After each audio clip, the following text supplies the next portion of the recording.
Olá, meu nome é Ana Carla Franklin, sou estudante de medicina da UNB e hoje falarei sobre a minha pesquisa de PIBIC, alterações hematológicas na Covid-19 e uma análise acerca da trombose. A minha orientadora é a professora Flávia Dias Xavier e esses são os meus colaboradores.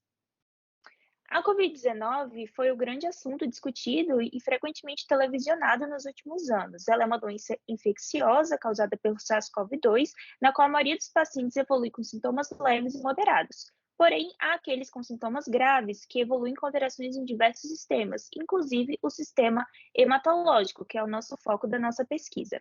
O Brasil é o terceiro país com mais casos confirmados e o segundo em número de mortes. Quanto ao sistema hematológico, a gente vê que tem alterações na cascata de citocinas, na cascata de coagulação, e pode predispor à formação de mais trombos. Por isso, a gente vai estudar a associação entre COVID e trombose.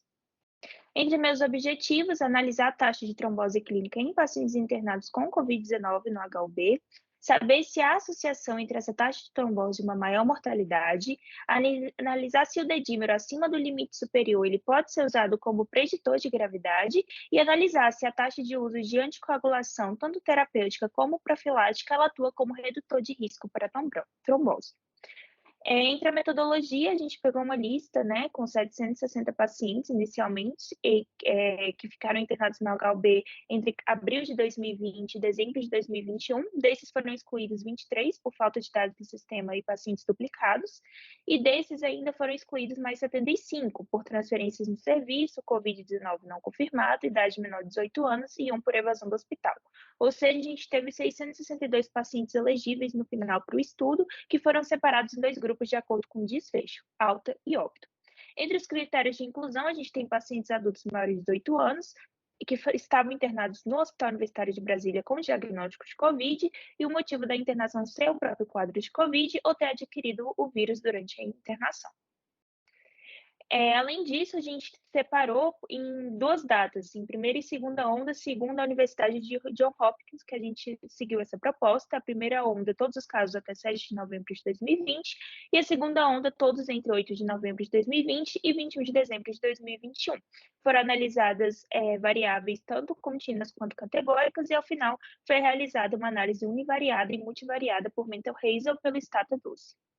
Entre os resultados, a gente tem aqui nessa tabela, a gente consegue ver que o P foi significativo em todos os valores de dedímero analisados, ou seja, 1, 4 ou 6 vezes acima do valor superior de referência, a gente tem aí um P significativo, que corresponde que esses pacientes com dedímero elevado neste estudo, assim como outras da literatura, apresentaram maior risco de evoluir para óbito, segundo a gente pode ver aí pelo odds ratio.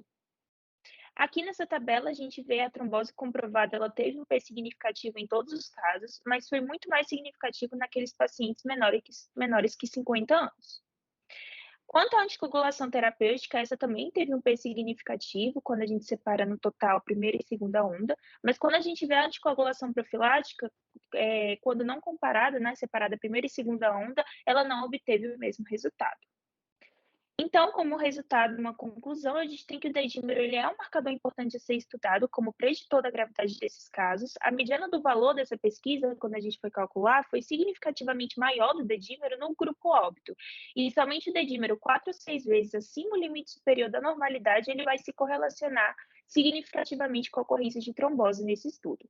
A taxa de trombose na população foi 18,43 na população estudada e foi significativamente maior naqueles que faleceram, sendo que o mais frequente, né, das tromboses que ocorreram foi o tromboembolismo pulmonar.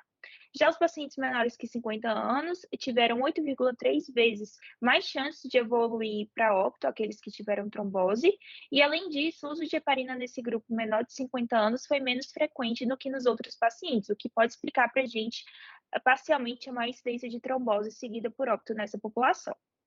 Em relação à anticoagulação profilática, não diferiu entre os grupos alto e óbito em relação ao sangramento, trombose ou óbito, né? Segundo alguns guidelines, por exemplo, do ESH, há recomendação para o uso de heparina plena em doentes críticos com Covid-19.